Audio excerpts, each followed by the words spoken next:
মাসিমা, আপনার দোকানে একটু লুকোতে জায়গা দিন না। আমার স্বামীর জন্য আজকে ভাত রান্না করতে দেরি হয়েছে, আমাকে লাঠি নিয়ে খেদা করেছে, একটুখানি জায়গা দিন না। খুবই বস, তাহলে এখানে চুপ করে বস। ঠিক আছে মাসিমা, আমি এখানে লুকিয়ে পড়ছি, এলে বলবেন না যেন। তুই বস তো।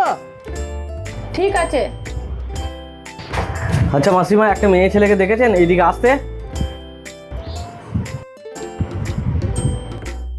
মাসিমা ভালো করে দেখুন একবার, এই যে এটা হচ্ছে মেয়েটার ছবিটা। আপনি বলুন, এই কিন্তু খুব একটা ভালো মেয়ে নয়, চোর আছে। আপনি আমাকে বলুন, আমাদের ওইদিকে গিয়েছিল, হ্যাঁ, দিয়ে কাদের বাড়ি থেকে থালা বাসন চুরি করছিল, আমি সেই খেদা করেছি। কোথায় যে গেল আমি খুঁজে পাচ্ছি না। আপনার দোকানে যদি রাখেন, যদি থাকে, আপনি যদি দেখেন একটু বলুন আমাকে। না না, আমার এখানে কেউ আসে নাই, তুমি অন্য জায়গায় রাখো গা। মাসিমা আপনি ভুল করছেন। এই যে ধরুন 500 টাকা ধরুন, যদি কেউ থাকে বলুন আমাকে।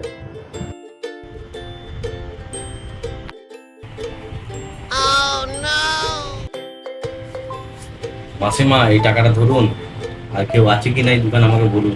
নিন নিন, পয়সাটা ধরুন। না না না, এখানে কেউ নেই, তোমাকে তো বলছি তোমার টাকা তুমি ফেরত নাও। মাসিমা আপনি বুঝতে পারছেন না, এই পয়সাটা ধরুন আর বলুন আপনার দোকানে আছে কি নেই। ধরুন ধরুন ধরুন।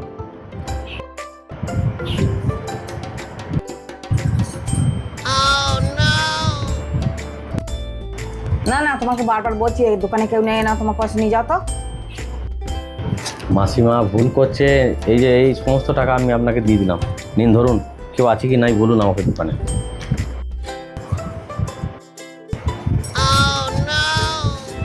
এই বলছি কেউ নেই, তুমি বারবার বিরক্ত করছো কেন? তোমার টাকা নাও, নিয়ে যাও তো। ঠিক আছে, কেউ নেই যখন বলছেন, আর কত জোর জবরদস্তি করবো আপনাকে। আমি চললাম, যদি কাউকে এরকম দেখতে পান আমাকে অবশ্যই খবর দেবেন, ঠিক আছে? আমি চললাম। বেশ ঠিক আছে, বলবো। যা যা যা, চলে গেছে, যা চলে যা। মাসিমা আপনাকে অসংখ্য ধন্যবাদ, আপনি আমাকে এইভাবে জায়গা দিলেন। আসছি। বাহ, এরকম ধরা যদি রোজ একটা করে আসে তাহলে তো আমার অনেক ইনকাম হয়। কি করে? আরে বাবা, এই তো আমার ক্যাশই খালি করে দিয়ে গেছে বউটা। টাকাগুলো কয় কেমন দেখি তো। কি করে?